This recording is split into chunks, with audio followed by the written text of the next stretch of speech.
जलजूझनी एकादशी व्रत कब है? पूजन विधि आइए जानते हैं। जलजूझनी एकादशी व्रत 25 सितंबर 2023 सोमवार के दिन किया जाएगा। जलजूझनी एकादशी का व्रत बहुत ही उत्तम व्रतों में माना जाता है। ऐसा कहा जाता है कि इस दिन का व्रत करने से जातक को वाजपेयी यज्ञ के बराबर पुण्य फल प्राप्त होता है। जलजूझनी एकादशी का व्रत करने से मनुष्य के जीवन के सभी संकट और कष्टों का नाश होता है। समाज में मान प्रतिष्ठा बढ़ती है, धन धान्य की कोई कमी नहीं होती और जीवन के सभी सुखों का आनंद लेकर अंत में मोक्ष को प्राप्त होता है। इस एकादशी का नाम पदा एकादशी भी है। पौराणिक कथा अनुसार इस दिन देवताओं ने स्वर्ग पर अपना पुनः अधिकार प्राप्त करने के लिए माँ लक्ष्मी की आराधना की थी। इसलिए इस दिन माँ लक्ष्मी की विशेष पूजा करने से माँ लक्ष्मी प्रसन्न होती है और साधक को मनोवांछित फल प्रदान करती है।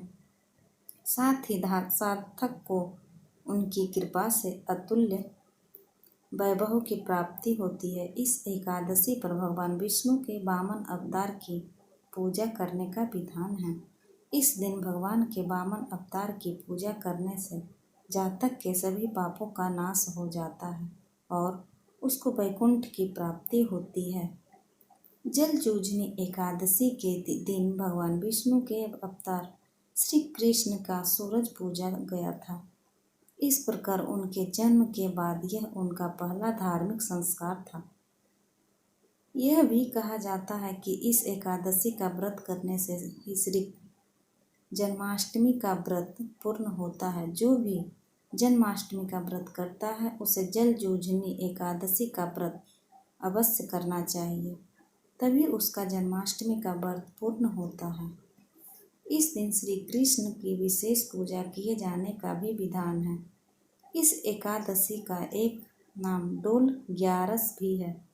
राजस्थान, मध्य प्रदेश आदि कुछ राज्यों में इस दिन भगवान विष्णु और माता लक्ष्मी का बहुत सुंदर श्रृंगार किया जाता है और सुंदर सजे धजे डोले में बिठाकर उनकी सवारी निकाली जाती है। इसलिए इसे लोग डोल ग्यारस के नाम से भी जानते हैं। हिंदू मान्यता के अनुसार इस एकादशी का व्रत विधि विधान और पूर्ण श्रद्धा भक्ति से करने वाले मनुष्य को मोक्ष की प्राप्ति होती है।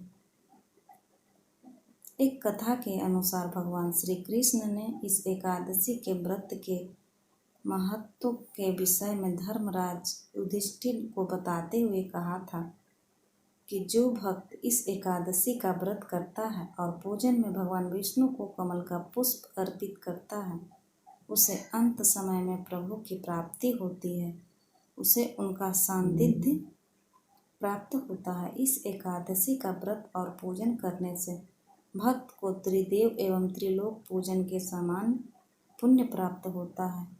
जलजूझनी एकादशी व्रत एवं पूजा विधि अन्य एकादशियों की ही भांति जलजूझनी एकादशी का व्रत भी एक दिन पूर्व यानी 10वीं तिथि की रात से ही आरंभ हो जाता है।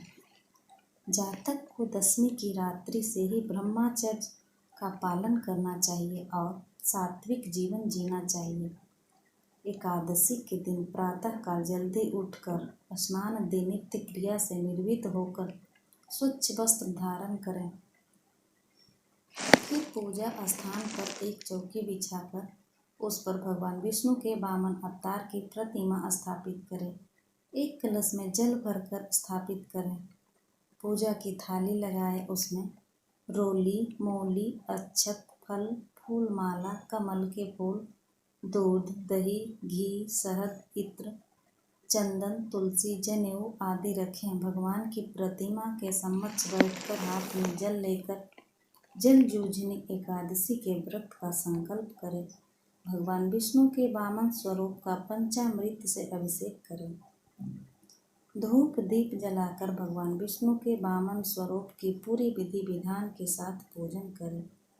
रोली, चावल से तिलक करें, मूली चढ़ाएं, जनेऊ चढ़ाएं, वस्त्र अर्पित करें, फूल माला चढ़ाएं, कमल के फूल अर्पित करें।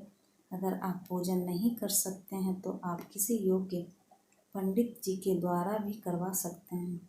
भगवान को मिठाई का भोग लगा सकते हैं। फिर भगवान विष्णु के वामन अवतार की कहानी कहें या सुनें और फिर विष्णु सहस्त्र नाम का पाठ करें। इस दिन माँ लक्ष्मी की विशेष पूजन का भी विधान है। विधि विधान से माँ लक्ष्मी की षोडशोपचार पूजन करें और भोग लगाएं। फिर लक्ष्मी स्तोत्र का पाठ करें। ऐसा करने से माँ लक्ष्मी शीघ्र प्रसन्न होती है और अपने भक्त को अकल्पनीय धन वैभव प्रदान करती है। इस एकादशी के व्रत में साधक को भोजन में अन्न ग्रहण नहीं करना चाहिए। सिर्फ दिन में एक बार फलाहार ही करना चाहिए। भगवान के पंचामृत के छींटे अपने एवं अपने परिवार के सदस्यों पर लगाकर सबके साथ पंचामृत को ग्रहण करें। व्रत की रात्रि को जागरण का आयोजन करें। भजन कीर्तन में समय बिताएं। सोते समय भी भगवान वामन के स्थापित की हुई मूर्ति के पास ही निद्रा लें। तत्पश्चात अगले दिन यानी द्वादशी को ब्राह्मणों को भोजन कराएं और दक्षिणा देकर उन्हें संतुष्ट करें। जलजूझनी एकादशी पर क्या दान करना चाहिए?